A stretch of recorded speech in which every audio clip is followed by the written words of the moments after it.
በቤታችሁ ውስጥ አንድ ሰው በአስም ወይም በታይፕ 2 ስኳር የተያዘ ካለ ይሄ መልእክት ይጠቅማችኋልና ለሌላውም አጋሩት።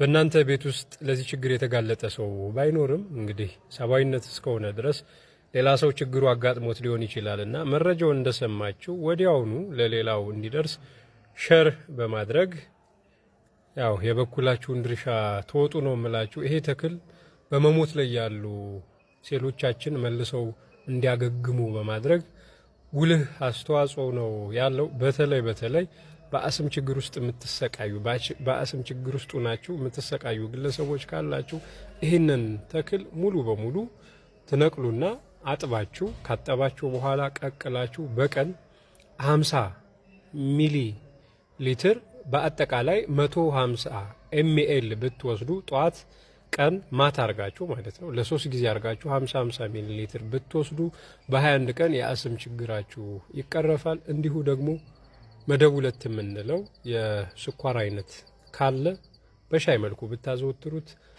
ፍጹም በደማችሁ ውስጥ አንድም አይነት የስኳር ምልክት አይታይም። እስከዛሬ የተለያዩ የጤና በረከት ያላቸው እጽዋቶችን አሳይቻችኋለሁ፣ ነግሬያችኋለሁ። የዚህ ግን የተለየ ነው። ብትጠቀሙበት ራሳችሁን ብትጠቀሙበት ደግሞ የሌላውን ሰው ሕይወት ከችግር ትታደጋላችሁ እና ስለ እጽዋት ተወቁ ምላችሁ ሰርክ የማይደክመኝ እኔ ዮሐንስ ሽፈራው ነኝ። እንዲሁም የተለያዩ ቻናል ላይ ያያችሁት ይህን ተክል ታውቀዋለህ ወይ ዮሐንስ እባክህ ካለህ የምትሉኝ ሰዎች እናንተም ደጃፍ ላይ እንዲሁ እንደ ቀልድ በቅሎ ነው የሚገኝ። ችግሩ የማስተዋል ብቻ ነው። ተጠቀሙበት። ሌላው ቪዲዮ በምሰራ ሰዓት ያው እይታ ብዙ ይኖረዋል፣ ግን ላይክ እና ሼር ቁጥሩ ትንሹ ነው ያለው። ስጦታ ማለት በገንዘብ ሰው ከወደቀ በኋላ ሌላውን መርዳት ሳይሆን በህይወት እያለ መርዳት ነው። በህይወት እያለ ችግር ላይ እንዳይወድቅ ሌላውን ማገዝ ማለት ነው ሰጪ ወይም ስጦታ የምንለው። ካልሆነ ሰው ከወደቀ በኋላ ልናነሳው ብንጥር ምንም ዋጋ አይኖረውም። ሳይወድቅ ለሌላው ለመድረስ የምታስቡ ሰዎች ካላችሁ እንዲህ አይነት መረጃዎችን በማጋራ ሰዓት ሸር አድርጉ፣ ራሳችሁም ተማሩበት።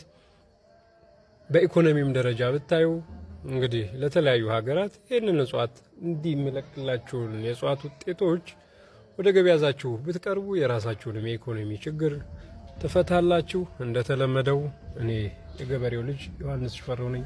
መልካሙ